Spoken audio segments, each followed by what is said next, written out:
Olá pessoal, sejam bem-vindos.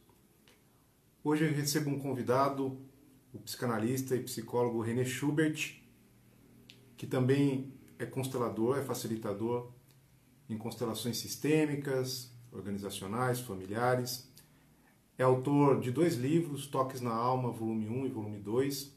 É tradutor, intérprete, enfim, um profissional muito gabaritado e que nós vamos aqui falar sobre o tema Setembro Amarelo, né? A Vivi chegando aí, obrigado, boa noite pela presença. Realmente o René é fera mesmo, Vivi. E ele vai partilhar um pouco do seu conhecimento. E esse tema tão importante, que é considerado um grande tabu, né, em todo mundo, o suicídio.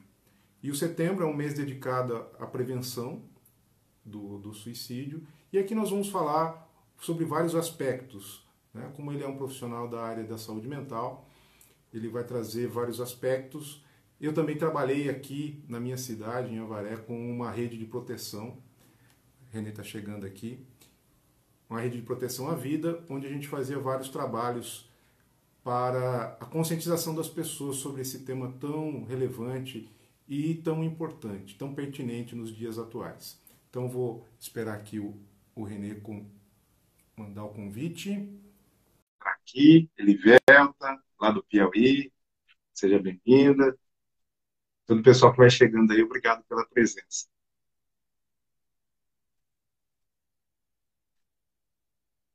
E esse tema realmente é considerado um tabu por muita gente e é necessário que a gente fale sobre ele. Olá, Renê, boa noite, seja bem-vindo. Boa noite, Marcelo. É um prazer estar aqui no seu canal, né? Tava ouvindo aí sua introdução, né? Que bom, você já trouxe algumas informações aí para o público, né? Exatamente, Renê. E a gente sabe o quanto é difícil falar sobre esse tema. As pessoas viram, né, o olho, torcem o pescoço, o nariz, como a gente brinca, né, quando a gente fala desse tema, que é um tema, para quem trabalha com saúde mental, com terapias, sabe o quanto é um tema relevante e preocupante. E que muitas vezes ele é colocado de lado e realmente a gente vê que isso não é uma boa alternativa. Portanto, nós vamos aqui falar, né, dentro da sua experiência como psicólogo, psicanalista, como terapeuta, e também vamos dar a nossa visão sistêmica, né, como consteladores que somos. E falar, né, de vários aspectos que envolvem realmente uma pessoa a cometer um ato tão intenso, né, tão brutal, muitas vezes, né. Então, eu gostaria que você desse o seu boa noite, fizesse a sua apresentação e fizesse a sua introdução aí. Muito obrigado, Marcelo. Então, boa noite a todos, todas vocês que estão aqui presentes hoje. Setembro Amarelo, já há algum tempo, ele é um mês, né, de conscientização da questão, né, do suicídio, né, e também de cuidar dos outros, né? O suicídio, ele não envolve apenas a pessoa, mas o sistema da pessoa, né? A gente vai falar um pouco disso também. Sim. Sim, como o Marcelo bem colocou, ele é um tema difícil. Na verdade, sempre que a gente fala de morte, né, é um tema difícil, né? Porque neuróticos como somos, né, controlando a nossa vida, a gente gosta da vida. Então não vamos falar de fim, não. Né? Então a gente tem a gente tem uma ilusão. É só não falar disso que a gente não vai atrair isso. Né? Que é uma posição um pouco diferente, por exemplo, da cultura oriental. Né? Na cultura oriental, eu vou citar aqui o budismo, que por um tempo eu estudei, mas no budismo se fala muito dessa questão. Né? Por quê? Porque eles falam que a gente só está aqui de passagem. Né? Logicamente, isso parte da crença deles, existem várias crenças. Tá? Mas eles falam da morte, eles falam o quanto é importante você abordar o tema da morte, da finitude, porque nós não somos eternos. Né? E o Freud dizia, né, se quiser estar preparado para viver, esteja preparado para morrer. Né? E Heidegger também trazia que nós somos todos um ser para a morte. Quer dizer, essa é a única certeza que nós temos. Né? A gente fala, pô, podia ter sido uma certeza mais leve, né? Mas não. A única certeza que a gente tem é essa. Só que essa certeza nos assusta, ela nos angustia. Nós temos planos, nós temos projetos, nós temos desenvolvimentos, nós temos material, né? Então, os budistas falam muito da questão do desapego, né? Trabalho o desapego, você não vai levar nada daqui, né? E muitas vezes a gente tem o contrário, né? A gente compra uma casa, a gente compra um carro, a gente, sei lá, compra livro e tal, e a gente tem um apego a esses bens materiais. E por que eu estou falando disso? Porque existe uma característica, e Viktor Frankl vai falar bastante disso no livro chamado O Sentido da Vida, né? Em busca de sentido de vida. Frankl trabalhou muito com pacientes depressivos, suicidas. E quando uma pessoa chegava ao consultório dele e falava, olha, eu já tentei me matar, né, já planejei me matar, às vezes ele perguntava, e o que te impediu? Eu assustava, assim, como assim, me impediu, tal. Porque ele tentava buscar qual que era o sentido da vida daquela pessoa. Quer dizer, muitas vezes, atentar contra a vida mostra o quanto a pessoa está perdida, o quanto a pessoa está sem recurso, sem referência. E sim, aí a gente entra no tema da saúde mental, né? O quanto de sofrimento naquela pessoa, naquele sistema, no entorno. E quando a gente fala de suicídio, a gente tem que olhar de várias perspectivas, né? Não é só a pessoa, é o sistema que ela ocupa, é a cultura na qual ela está, é o momento histórico que ela está vivendo, né? Nós sabemos de muitas pessoas que, por exemplo, por causa de uma crise econômica, isso aconteceu aqui no Brasil também, atentaram contra a vida, porque eram pessoas que tinham uma estabilidade financeira, tinham uma série de responsabilidades com seus filhos, com sua esposa, com credores, e num ato, às vezes, impulsivo, desesperado, fizeram isso, né? Então, a gente tem, e quem costumava falar muito disso era o próprio Bert Hellinger, né? Quando a gente fala de um tema delicado desse, existem muitas camadas, né? Então, tanto o Marcelo e eu, a gente vai tentar falar com muito cuidado, porque não existe uma teoria geral aqui do suicídio, né? Existem muitos livros, existem muitas reflexões, mas o tema é delicado porque ele implica em muitas variantes. E talvez a gente vá abordar algumas dessas variantes aqui, né? O Marcelo com sua experiência e eu com a minha, né? Eu falo do mundo da psicologia, do mundo da psicanálise. E a psicologia, a psicanálise aprendeu muito com a filosofia. Durkheim, depois Viktor Frankl, né, da logoterapia. Jacques Lacan abordou isso muito na psicanálise, Freud abordou isso também. Né? Então, esse é o referencial que a gente vai trazer um pouco aqui. Né? Então, essa é um pouco da apresentação aí, Marcelo, que eu faria aqui hoje. Muito bom, muito legal, Renê. E normalmente as pessoas questionam, né? O que leva uma pessoa a tirar a vida? O que leva a pessoa a chegar nesse ponto, né, máximo do desespero, se a gente pode colocar assim? O que leva ela a cometer esse ato, né?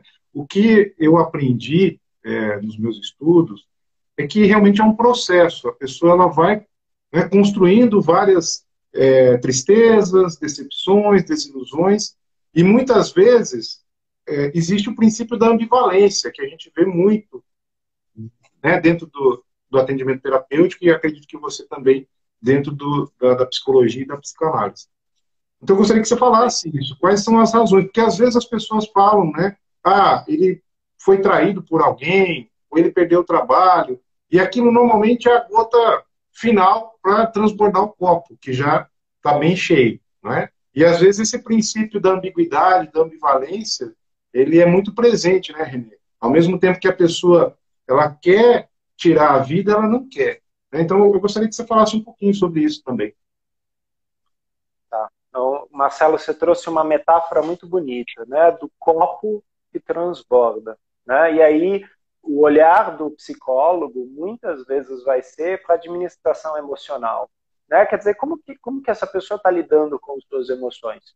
Né? E sim, a gente sabe, lidar com emoções não é fácil, tá?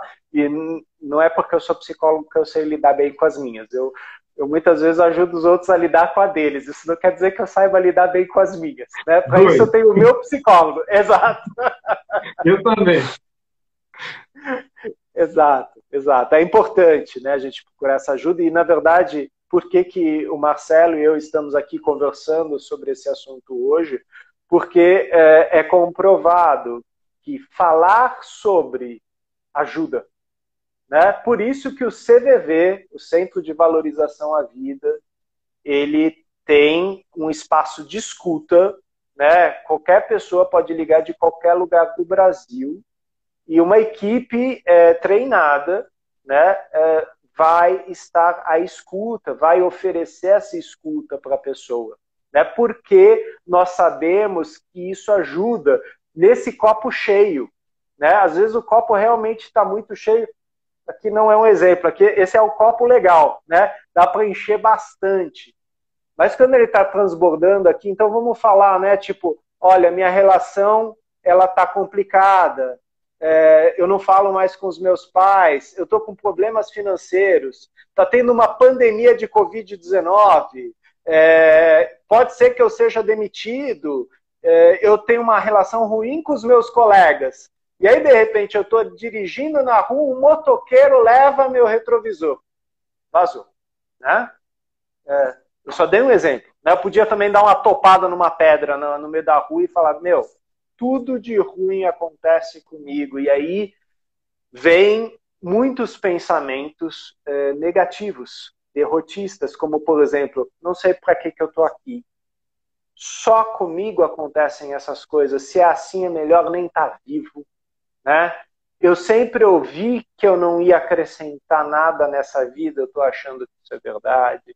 Né? Então, existem também sistemas de crenças, de falas, ou que a pessoa já ouviu, ou que fazem parte do sistema familiar. Né? Muitas vezes existem já casos anteriores naquela família de suicídios, de depressão, né? De quadros psiquiátricos, e aí eu estou falando, por exemplo, do transtorno bipolar, ou talvez uma esquizofrenia. Né?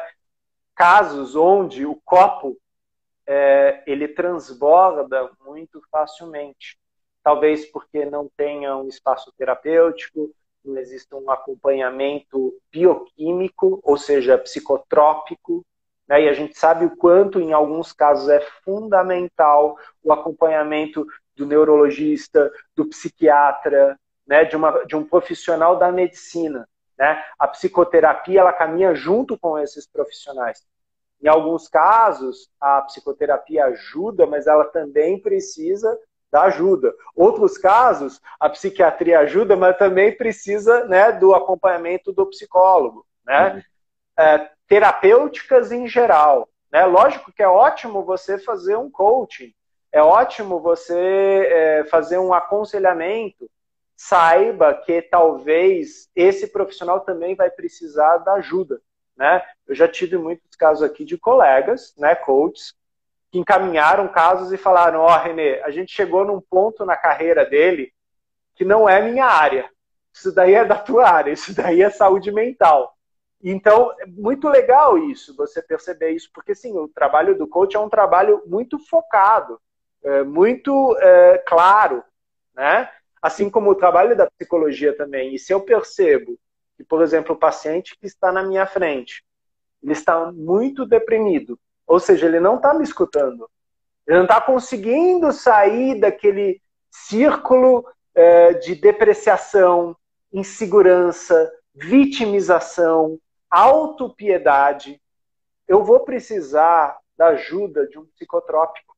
Eu vou precisar que o médico avalie, né, psicotrópico específico para o caso, então o médico vai avaliar, para talvez levantar um pouco esse ânimo, concentrar um pouco mais essa pessoa, para a psicoterapia poder acessar aquela pessoa, né? Ou seja, nós somos profissionais que caminhamos de mãos dadas, em muitos casos, né? Então, eu preciso do coach, eu preciso do psiquiatra, eu preciso do neurologista, talvez eu preciso de outro colega psicoterapeuta. Não, como assim, René? Você é psicoterapeuta? Sim, às vezes eu tô... Vou pegar um exemplo aqui. O Marcelo está com essa questão. Eu estou atendendo ele e ele começa a me trazer questões da família dele que são complicadas. E aí eu vou encaminhar a família do Marcelo para uma colega, um colega que de repente seja psicoterapeuta de casal ou de família. Ah, René, mas você não pode pegar esse caso?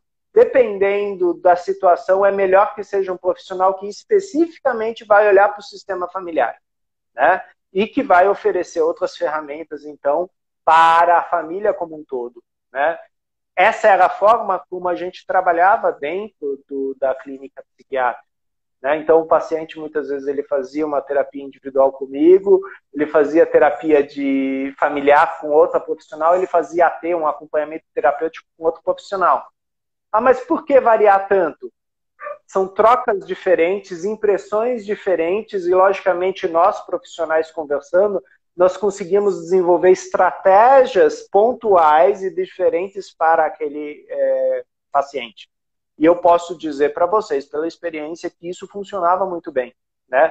Porque o olhar de uma terapeuta familiar é um olhar, né? O Marcelo trouxe isso no começo, né? É um olhar mais sistêmico, mais amplo, né? Lógico que o olhar do terapeuta individual também pode ser sistêmico, mas querendo ou não, se eu estou falando com o Marcelo, eu vou falar da perspectiva apenas do Marcelo. E numa sessão de família, onde eu tenho 5 membros presentes, eu tenho 5 perspectivas bem diferentes entre si. E aquele terapeuta, ele vai fazer uma costura junto com os clientes, né? Ou seja, né, a pergunta, né, o que leva uma pessoa? Sim, a gente precisa parar, escutar essa pessoa para tentar descobrir quais as áreas, novamente eu vou pegar o copo aqui, quais as áreas o copo dessa pessoa está transbordando. E aí, talvez, junto com o cliente, eu beba um pouco dessa água, ele beba um pouco dessa água, para a gente conseguir, então, fazer uma administração emocional, afetiva, de crenças mais adequada, né? Porque, às vezes, ele vai trazer uma situação muito complicada e que a terapia não consegue auxiliá-lo, porque é aquela coisa, ele volta para casa, a situação está lá. Ele fala para mim, não adianta você me falar essas coisas, eu volto para casa, é assim. Então, eu preciso também atuar nesse sistema, né? Então, as razões são múltiplas. E sim, a gente vai falar de quadros psiquiátricos, mas a gente também vai falar de desespero. E nesse sentido, muito legal o convite que o Marcelo fez para a gente falar isso exatamente nessa data, né? A gente está tendo uma pandemia e tem muitas pessoas desesperadas. E assim, desespero não dá para medir, tá, gente? Né? Porque de repente o Marcelo vai me falar, eu bati meu carro, eu tô desesperado. Eu vou falar, que besteira, cara, compra uma bicicleta. De repente aquele carro foi o pai dele que deu, foi a única herança que o pai deu pro Marcelo, né? E bateu de um jeito que destruiu. Ah, desapega, Marcelo. Não é simples. Não é simples, né? O sofrimento, a dor, ela tem uma perspectiva muito singular, muito particular. E é isso que a gente vai escutar. É isso que o Marcelo, é isso que eu vamos tentar escutar. E ouvindo você falar, René, do conjunto de profissionais, é preciso a gente falar aqui dos mitos, né? Porque eu ouço muito, né? E isso também está documentado em bibliografia, que as pessoas dizem assim, a quem quer se matar, não fica falando, vai lá e tira a vida de uma vez, não é? Você falou, por exemplo, de entrar com medicações, e muitas vezes a gente tem um discurso da maioria da população que eu não vou entrar em medicamento porque eu não sou louco, eu não quero ficar dependente dessa situação. E nós, como seres humanos, o funcionamento do ser humano só vai cuidar daquela situação, daquela dor, quando está insuportável. Nós vamos no dentista normalmente quando o dente está arrebentando de dor, muitas vezes. E no lado emocional, que é algo que no dia a dia a gente às vezes não percebe, as pessoas deixam às vezes chegar no fundo do poço. E esse fundo do poço, para sair de lá, é necessário muito esforço. E é não só esforço, né, mas dedicação, e às vezes a pessoa já não tem mais o controle das suas emoções. Ele precisa realmente ter um apoio multidisciplinar, de várias terapias, de várias intervenções, entrar com medicação, porque segundo a OMS, 90% dos casos de suicídio são possíveis de serem evitados, desde que se entre com medicação, com tratamento, ou seja, enquanto houver essa resistência das pessoas de procurar um profissional, de procurar ajuda, porque se eu não estou sabendo lidar com as minhas emoções, não é frescura, não é falta de Deus, não é uma questão de que eu não vou cuidar dessa situação porque ela é muito simples, as pessoas vão dar risada de mim. Né? Esse dia a gente falava sobre a vulnerabilidade, nós somos vulneráveis, tanto o René quanto eu e outras pessoas que estão nos assistindo aqui, somos vulneráveis, temos momentos difíceis, temos as nossas noites escuras na vida, que todos nós passamos. Só que a gente quer mostrar na rede social, ou mostrar para a família, ou mostrar para o trabalho. Às vezes eu já trabalhei com RH durante muitos anos, as pessoas querem esconder essas emoções. E aí chega um ponto, como a gente colocou aqui na questão do copo, que ele transborda. E a pessoa vai dando sinais. Ninguém tira a vida de uma hora para outra, na maioria dos casos. Ela vai dando sinais, ela vai dando falas, eu não aguento mais, eu quero sumir, essa situação é impraticável para mim. E a gente vai falar aqui da visão sistêmica, que às vezes essa situação também é familiar, também está no contexto, né, de várias situações e que inconscientemente isso vai movimentando o sistema, não é? Então é muito importante quando o René coloca isso, porque as pessoas têm que tirar esse tabu de que tomar medicamento vai ficar dependente. O que você prefere? Ficar dependente por um período, mas se curar daquela fase, porque muitas vezes você vai tomar só por um período essa medicação.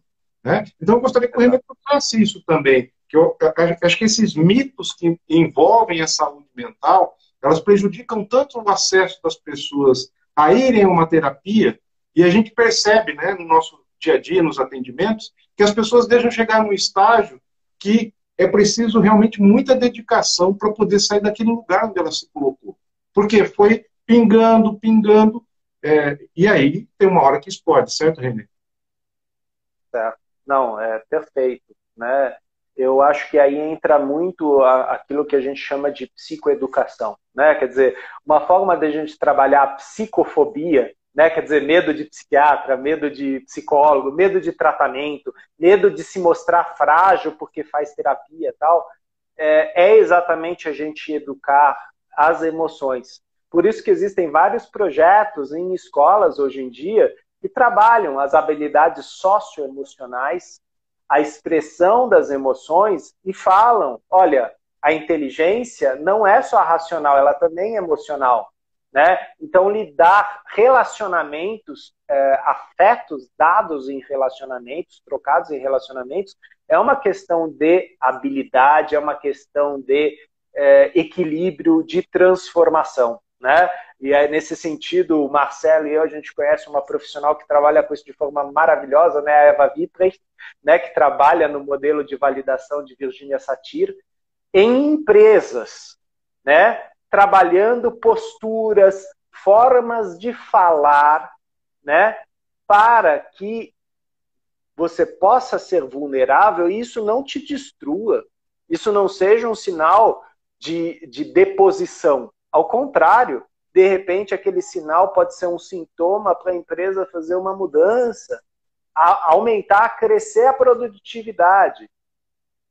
Havia uma empresa, agora eu não lembro o nome dessa empresa, isso foi uma reportagem que eu vi no Globo Repórter. Uma empresa que ela adotou um sistema de cores, né, onde um funcionário ele utilizava 4 cores para falar mais ou menos como estava o humor dele, né? Então, se ele colocasse uma bolinha, né, no crachá dele, uma bolinha verde, estava tudo bem. Se era uma bolinha, acho que mais azulada, olha, eu estou meio que de mau humor, né? Se era uma bolinha cinza, eu não estou bem, mas vou levando. Se era preta, era aquela coisa, eu estou precisando de ajuda, né? E aí o profissional de RH, os profissionais de RH ficavam atentos para isso e chamavam a pessoa para conversar, tal, em ambientes seguros, em ambientes fechados, né? Ah, mas isso é uma grande exposição.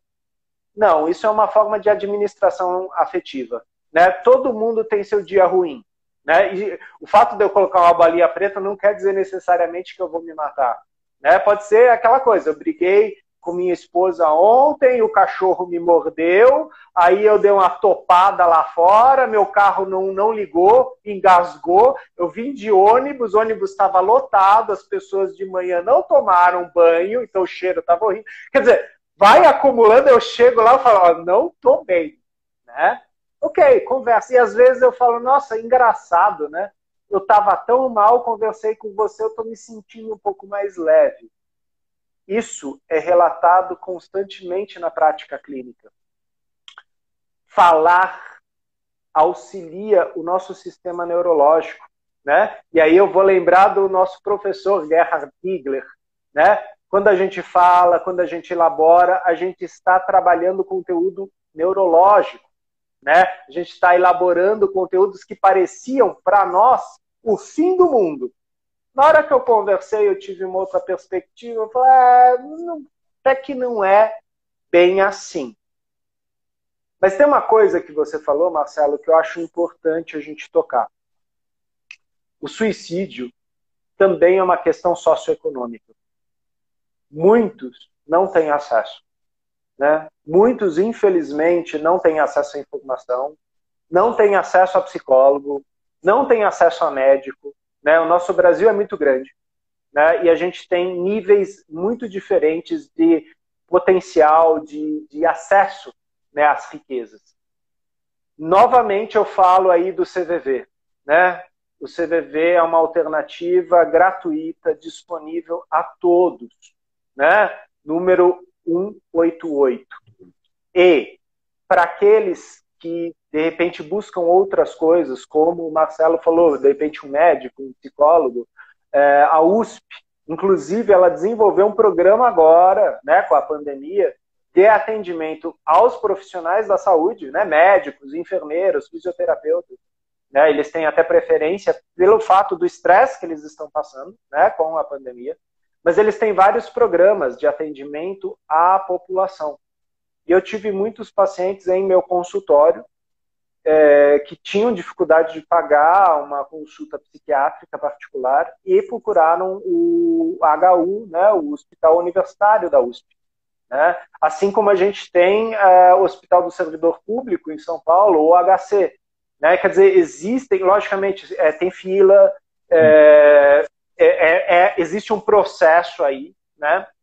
Mas mesmo sabendo disso, mesmo muitas vezes indicando esses serviços, como se diz, eu recomendo, eu indico, eu respeito muito esses profissionais. Eu sei que mesmo assim há aqueles que não têm acesso, aqueles que moram em comunidades muito afastadas que não têm posto de saúde, não tem postinho, e muitas vezes essas pessoas elas vão ouvir respostas.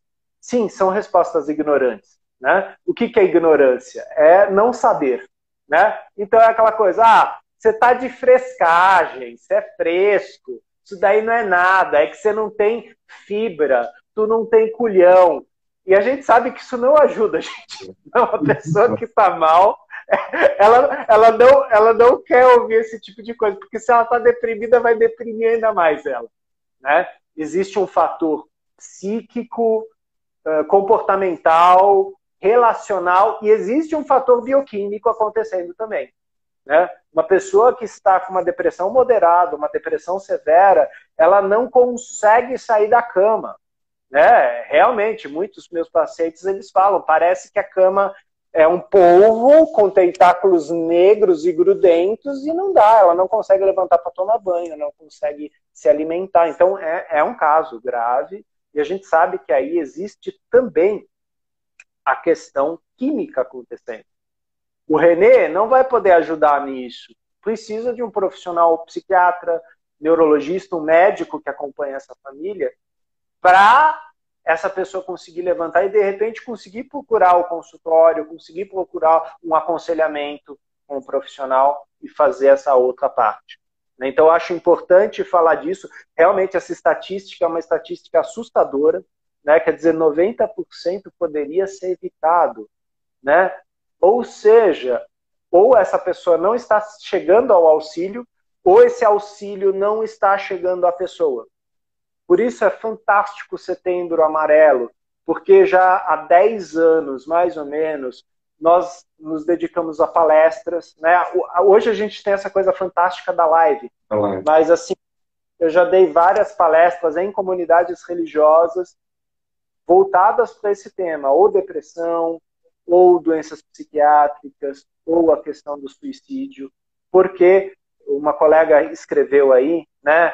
A pessoa quer chamar a atenção. Isso. Tudo, o Marcelo falou bem claro, não é de uma vez, tem sinais. E aí eu chamo a atenção para o chamar a atenção. Esses sinais precisam ser escutados, né? Esses sintomas precisam ser ouvidos, eles precisam ter um reconhecimento, né? Realmente, muitas pessoas se matam rapidamente por um impulso. E talvez, se elas tivessem 5 minutos, elas não se matariam, né? Então, faltou talvez alguém estar lá. E a gente já viu isso em filme, né? Da pessoa querer pular do prédio, de repente chega um bombeiro, chega um policial, e a abordagem dele é tal que a pessoa realmente para e vai procurar ajuda, né? Então, infelizmente, a gente não tem um alcance tão grande assim, né?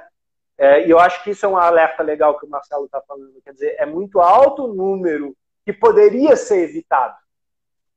Ou seja, nós profissionais, o que nós estamos fazendo, né, para levar essa conscientização a essas pessoas e talvez nos questionar por que é tão difícil algumas pessoas receberem isso, né?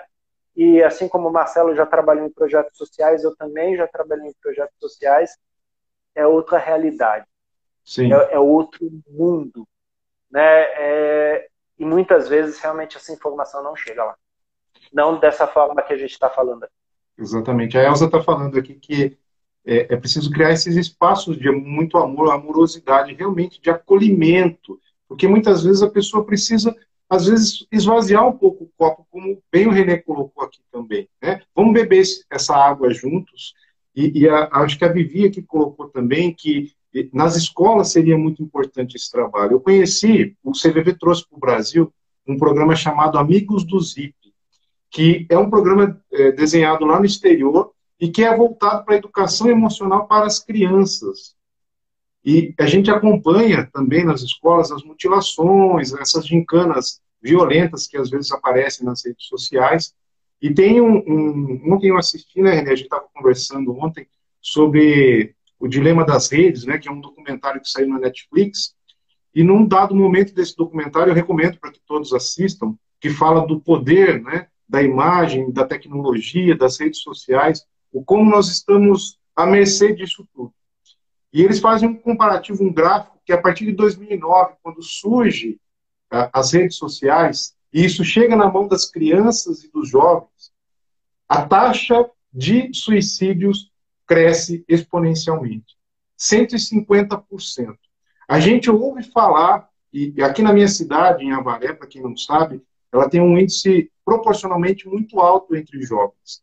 E aqui tem relatos de crianças de 9, 10 anos que já tentaram o ato suicida, né?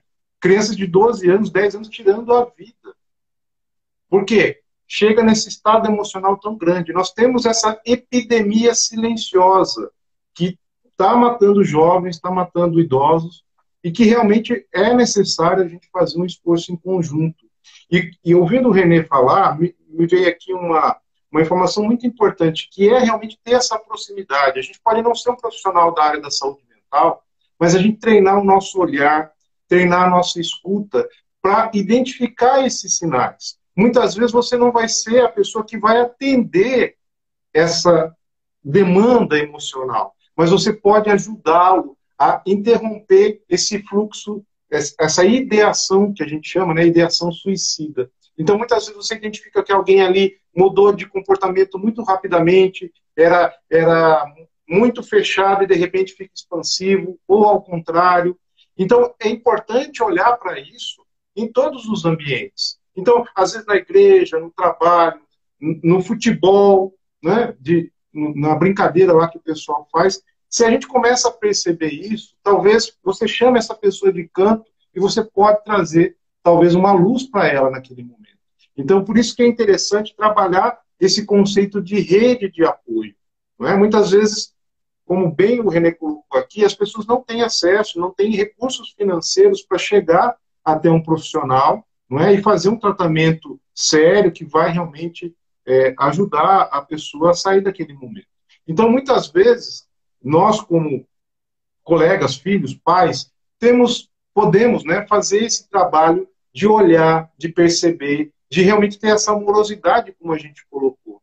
Se colocar um pouco, né, no lugar do outro, ter um pouco de empatia, perceber que às vezes é só um momento mesmo que ela está pedindo socorro. Ela está pedindo socorro. E às vezes ela não sabe como fazer isso. Então, como o pessoal está colocando aqui, apoio, acolhimento, a escuta e a empatia, né, Renê? Não é aquela coisa, faz isso, não faz aquilo. Não, mas você está errado, cara. Para. A mulher te traiu lá e você está lá correndo. Gente, a dor é de cada um. Então, realmente não dá para a gente se colocar intensamente no caminho que o outro percorreu, calçar os sapatos do outro e percorrer o caminho dele. Dificilmente você vai conseguir ter a mesma sensação. A história é do outro. E o máximo que a gente pode fazer é reverenciar essa história e dizer assim, eu estou aqui junto com você. Coloca para fora. Né? Eu vou te ouvir sem julgar, porque normalmente as pessoas querem trazer soluções. Né? Então, eu acho que isso é muito importante a gente colocar aqui, né, René? Que esse olhar treinado, que não precisa ser um grande especialista, mas perceber esses toques sutis que às vezes as pessoas dão, falar, opa, acendeu uma luz amarela, uma luz vermelha, que algo não está legal com aquela pessoa. E aí sim, oferecer esse acolhimento, vamos procurar ajuda juntos, vamos ver o que tem, né? Eu me lembro que aqui em Avaré, eu fui um dos responsáveis para trazer a campanha do Setembro Amarelo. A gente iluminou o Cristo, fizemos passeio ciclístico, ciclo de palestras, culto ecumênico, né? Trouxemos várias religiões para falar sobre a vida. E as pessoas às vezes acham que a gente falando isso vai fomentar mais dentro do mês de setembro, né, os casos. Pelo contrário, às vezes nesse momento você vai atingir aquela pessoa que estava já com um pensamento e a gente realmente consegue atingir.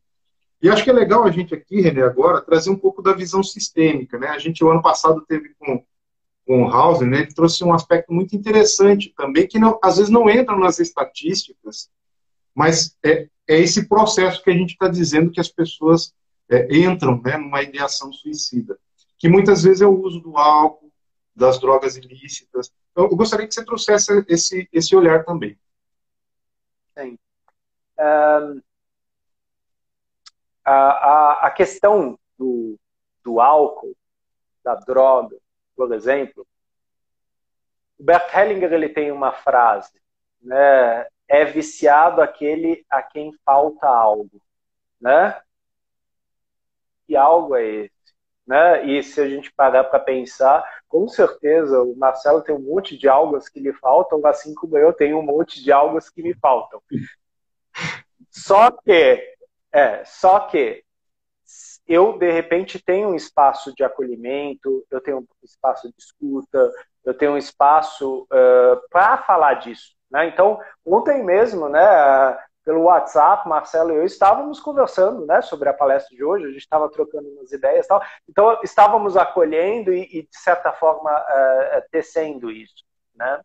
Muitas vezes, para uma pessoa viciada, falta exatamente caixa de ressonância.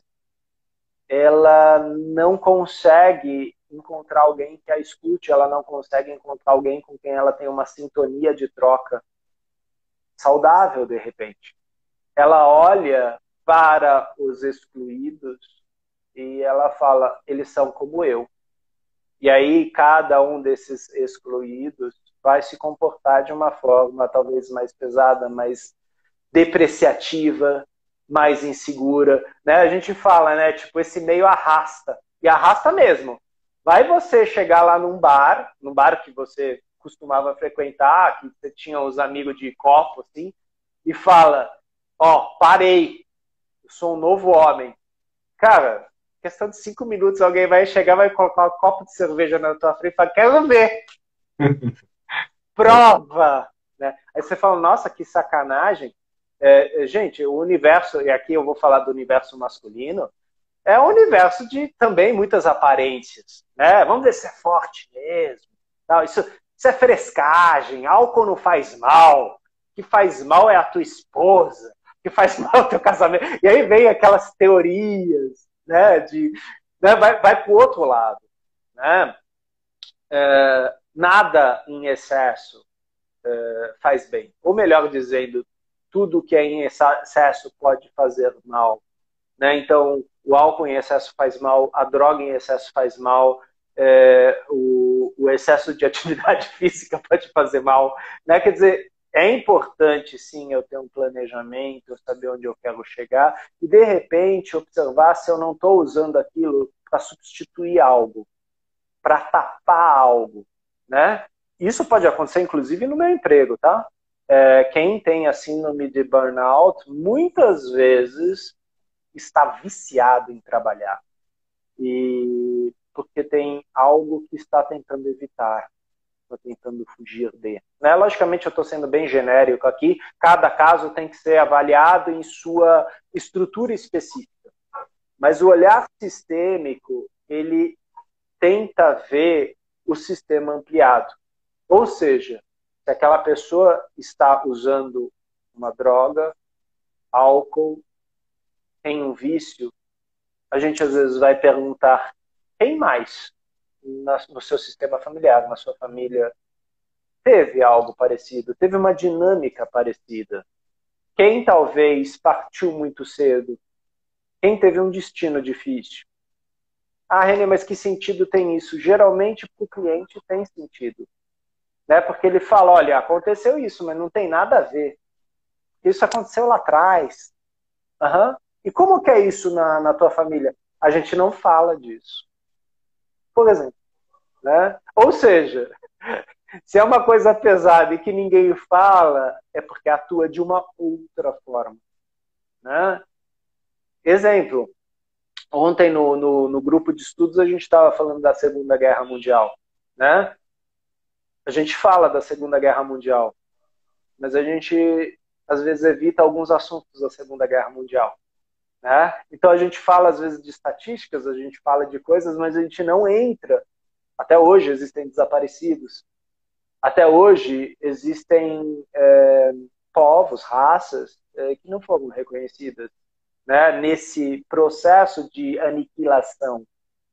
O nosso processo de colonização, ele teve não só genocídio, mas também etnocídio. Perdemos muito culturalmente, né? Como isso é visto, né? Aí fala, nossa, mas que coisa chata, né? Tem que olhar tão longe. O olhar sistêmico, ele, às vezes, vai longe. Porque a gente sabe que o que está se apresentando aqui e agora, muitas vezes, tem movimentos anteriores. E esses movimentos anteriores, agora eu vou falar uma metáfora para vocês que todo mundo conhece. Você pegou uma bolinha de gelo desse tamanho lá no alto da montanha, você jogou para baixo. E aí a bola de neve vai crescendo. Se ninguém parar, se ninguém olhar para isso, se ninguém reconhecer que tem uma bola de neve vindo, ela vai crescer. e o estrago vai ser grande, né? Então, muitas vezes as pessoas falam para mim no consultório, eu tô uma panela de pressão, né? E o que de repente o Marcelo, né, no espaço terapêutico dele, ou eu no meu espaço terapêutico vamos fazer? Isso é para quem sabe fazer feijão, né? Pega lá a válvula e levanta um pouquinho, vai... Por quê? Realmente a pressão está grande. Vamos aliviar um pouco. Isso não vai solucionar, né? Porque às vezes tem certas coisas que não dependem só do cliente, mas ele está envolvido, né? Mas primeiro a gente vai aliviar a pressão. Vamos tentar descobrir como a gente alivia essa pressão. E aí a gente tem que descobrir do que a gente está falando. A gente está falando do trabalho, a gente está falando do relacionamento afetivo, a gente está falando de maus hábitos, a gente está falando da religião, a gente está falando da família. É muita coisa. E de repente a pessoa fala, olha, inclui tudo isso. Tá tudo errado. Tá tudo ruim. Ok. Mas você está aqui agora comigo, no consultório, você está num lugar seguro, e a gente pode falar. Ah, eu vou falar dessas merdas. Pode falar. Pode falar palavrão, inclusive. Né? E vamos ver o que sai disso. Às vezes a gente usa essa metáfora no consultório, tá? De tanto falar merda, a gente vê se a gente transforma aquilo em adubo, né? Porque merda serve para adubo, né? A gente fala, nossa, mas que metáfora desagradável. A gente vai lidar com assuntos desagradáveis, né? E é um espaço para isso, né? Não é um espaço para falar de coisas bonitinhas. A gente vai falar coisas difíceis.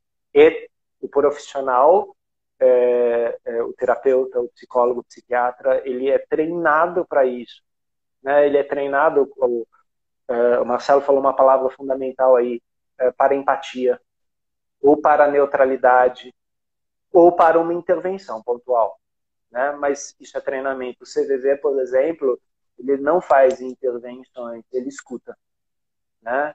Porque você está do outro lado da linha, você não vai ficar fazendo intervenção, né? Você vai escutar, e muitas vezes isso ajuda demais aquela pessoa. Então, não sei se eu entrei no tema que você perguntou, Marcelo. Eu fui abrindo aba aqui. Sim, porque dentro do olhar sistêmico, Renê, como bem você colocou, a gente identifica em alguns casos, né, porque cada caso é um caso, como você bem lembrou, que essa falta de alguém da família que foi excluído, né, ou, como você colocou, a questão de ancestralidade, de etnias, e isso vem inconscientemente no nosso sistema. E num momento como esse de pandemia, isso vai ser exacerbado. A gente já está percebendo isso nas pessoas e a gente conecta com informação densa muito mais rápido do que com informações leves. E realmente muito boa essa metáfora que você colocou, que muitas vezes nós vamos ter que mexer na merda mesmo para poder fazer um novo processo. E como você bem colocou, às vezes, todas as etapas da vida, né, se a gente colocar como um coaching aqui a roda da vida, onde você olhar na família, no trabalho, no relacionamento, nos amigos, tá uma merda. E eu ouvi esses dias de alguém dizer assim, o suicídio às vezes é um reset, né? Você vai lá e aperta para ver se começa tudo de novo, né? Então, quer dizer, é uma visão muito simplista. É lógico que não dá para mudar de uma hora para outra. Também fazendo terapia não tem como zerar o HD e dizer agora está tudo perfeito. Não, é a gente aprender a lidar com as imperfeições, né? É saber que da forma como está bem. Amanhã pode ser um outro dia. E normalmente, num processo de ideação suicida, é uma dedicação para que a pessoa comece a enxergar os pequenos prazeres da vida, que muitas vezes ela perdeu, de passear com o cachorro, de tomar um sorvete na praça, enfim, de recuperar a capacidade de sonhar, de viver, de ver coisas belas. Ela começa o olhar dela só para aquilo que é ruim. E por isso que a gente vê, né, de muitas formas, como a mídia, né, a gente falando aqui de novo, tem uma ação poderosa sobre as pessoas. Não é? E deveria dar o mesmo espaço terapêutico, vamos colocar assim, para a gente falar sobre isso. Como bem o René colocou, não adianta nada a gente colocar embaixo do tapete e não quero olhar para essa situação. Eu vou olhar quando estiver bonitinho. infelizmente você vai só protelar, vai só empurrar com a barriga, como a gente fala, né? E eu trouxe essa questão dos vícios, porque tem uma relação também das doenças mentais, né, esquizofrenia, enfim, os quadros, né, psicóticos, etc. Mas a gente sabe que tem uma relação muito profunda com os vícios, né? E o que difere o vício, né, do suicídio ou o consumo, né? Porque muitas vezes a pessoa que toma uma cerveja por dia, de repente, ou um copo, ok. Agora, a quantidade que ela está tomando, muitas vezes, pode ser um indicativo. De repente, ela começa a beber 5 garrafas por dia. E aí? Né? Isso também é um impulso para a morte, é um impulso. Eu não estou nem aí com a minha saúde. Né? Então, muitas vezes, isso pode ser um indicativo e uma lealdade, como foi colocado aqui. Às vezes, na família já tem um histórico de alcoólatras, de a questão das drogas, enfim. E aí, num atendimento, muitas vezes a gente vai olhar e vai, né, o cliente vai ter essa percepção de dizer, eu estou conectado com essa informação, com esse sistema. E aí eu posso olhar para isso e ressignificar, dar um novo direcionamento. E não é também um passe de mágica e, tá tudo certo, zerou o HD, vou começar de novo, né, Renê? Acho que não é bem assim, né? Não, não. Inclusive, teve uma frase, essa frase eu li há muito tempo, né? Que muitas vezes no suicídio a pessoa não quer se matar, ela quer matar a dor que habita nela, né?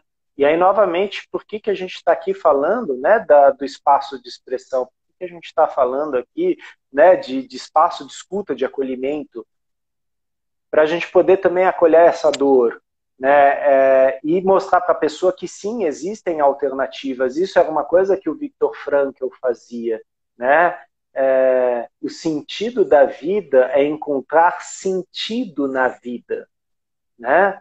E lógico, quando eu sou jovem, quando eu sou um adolescente, muitas vezes a vida não tem muito sentido, né? E às vezes eu preciso encontrar alguém que me ajude a ter sentido. Às vezes uma banda de rock me dá sentido de vida. Às vezes uma banda de pagode, de funk me dá sentido de vida. Às vezes a maconha vai me dar sentido de vida. Às vezes um 38 vai me dar sentido de vida. Uma ascensão no tráfico vai me dar sentido de vida. Ou seja, existem atividades que vão me aproximar de uma pulsão de morte e outras que vão me aproximar de uma pulsão de vida. Que sentido eu dou para isso? Que relevância eu dou para isso na minha vida? Né? Então, que tipo de horta eu estou plantando? O que eu estou plantando na minha vida? E talvez eu esteja plantando coisas que me fazem muito mal. E às vezes eu preciso de um olhar externo para falar, ok, isso está te fazendo mal. Será que existem outras coisas? Né? E nem sempre a gente vai arrancar as ervas daninhas, porque dentro da permacultura, dentro do olhar, né, sistêmico, às vezes a erva daninha ela é necessária para algumas plantas. Né? Logicamente, aí a gente está falando de quantidade. Né? A quantidade de ervas daninhas, às vezes você só vai ter erva daninha no seu jardim, aí realmente você tem que fazer uma limpa. Agora, uma aqui ou uma ali, às vezes é saudável até para a sua roseira, para a sua planta. Isso pode ser olhado por você, ou talvez você precise de ajuda de alguém para olhar para isso. Vale a pena, né? O colega aqui colocou a referência de Augusto Cury, sim. Né? É uma boa referência, porque ele aborda também esse assunto. Né?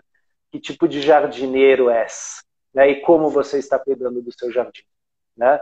René, eu não entendo nada nem de jardinagem, nem de jardim. Ok, então procure alguém que entenda de jardinagem. Né? E pega umas dicas com essa pessoa, porque você tem jardim. Muito legal, René. E me lembrei agora, né, a gente está encaminhando aqui para o final, e há um estudo, né, dos especialistas, da OMS, que uma morte por suicídio, ela impacta 10 vidas, né, que a gente chama dos sobreviventes, as pessoas que são eternamente impactadas por um ato tão, né, doloroso. E você comentou sobre a pós-venção. Eu gostaria que você trouxesse essa temática que é nova, como você bem colocou nas suas redes, é um tema que não tem nem na língua portuguesa. Eu gostaria que você trouxesse esse conceito do que é a pós-venção. Sim. Esse foi um artigo que foi publicado recentemente pelo Jornal da USP, né? O termo pós-venção ele vem mais ou menos em 1973 e lentamente ele está sendo introduzido aqui. E nós temos profissionais que trabalham, né, nessa linha. Né? Hoje em dia a gente até tem formações, né, para profissionais médicos e psicólogos nessa linha para lidar com a morte, a tanatologia, né? E a pós-venção, o conceito de pós-venção e os que ficam? Como vamos cuidar dos que ficam? Né? Então, aquele que comete um ato suicida, ele impacta a vida do seu sistema familiar, ele impacta a vida dos seus colegas de trabalho, ele impacta a vida, de repente, de uma namorada, de uma ficante, de um ficante, ou seja, não é um ato isolado, não é. Ele é um ato que vai envolver outras pessoas e essas outras pessoas elas vão ficar impactadas com isso. Então, a pós-venção é como trabalhar com, você usou bem a palavra, o sobrevivente, né? Como lidar com isso, né? E no meu consultório eu lido com muitos sobreviventes, né? Ou seja, como que eu vou seguir minha vida em frente sendo que um fato tão dolorido, tão difícil aconteceu na minha vida e eu não pude fazer nada. Eu não consegui. Né? E às vezes é uma responsabilidade tremenda, né? Carregar esse tipo de culpa. Né? Então, pessoas que têm ideação suicida precisam de ajuda de profissionais. Né? Isso não inclui o parceiro sexual, isso não inclui a namoradinha, isso não inclui a mamãe e o papai. Né? É preciso um profissional para escutar isso. Né? E esse profissional ele também muitas vezes vai orientar os outros do sistema. E isso tem a ver com pós-venção. Né? Então, quando a gente hoje fala de suicídio, a gente também fala de pós-venção. Aquele que se foi e como cuidar daqueles que ficaram. Porque aquele que se foi, ele vai impactar muito os que ficaram. Talvez os pequenos também. Né? Como, por exemplo, um filho pequeno, uma filha pequena, e que, de repente, vai ver nisso um modelo. A gente sabe que tudo isso tem a ver com maturação, tudo isso tem a ver com crenças, é um tema sistêmico aí. Né? Mas pós-venção, sim, é fundamental a gente falar hoje em dia. E nas clínicas, né, psiquiátricas, psicológicas, isso já é um trabalho sendo feito. É que agora, na psicoeducação, a gente precisa tornar esse termo mais conhecido. Né? Para as pessoas não pensarem que suicídio é só aquele que se suicida. Não, é aquele que se suicida e aqueles que foram envolvidos direta ou indiretamente no suicídio. Talvez o cara que estava dirigindo o caminhão, né, e atropelou a pessoa numa noite escura e a pessoa estava usando roupa preta, né, o impacto que isso tem na vida daquele caminhoneiro, daquele motorista, da família dele, do policial, do bombeiro e assim por diante. Muito bom, René. Então nós vamos finalizando aqui.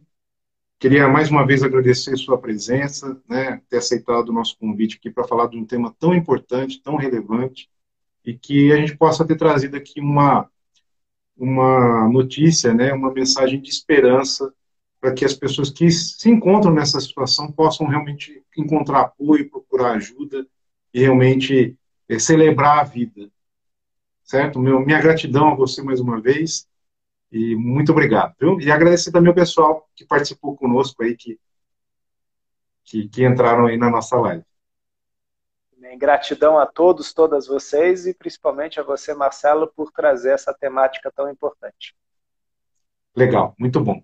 Valeu, Renê. Valeu, pessoal. Muito obrigado. Até mais. Tchau, tchau. Tchau.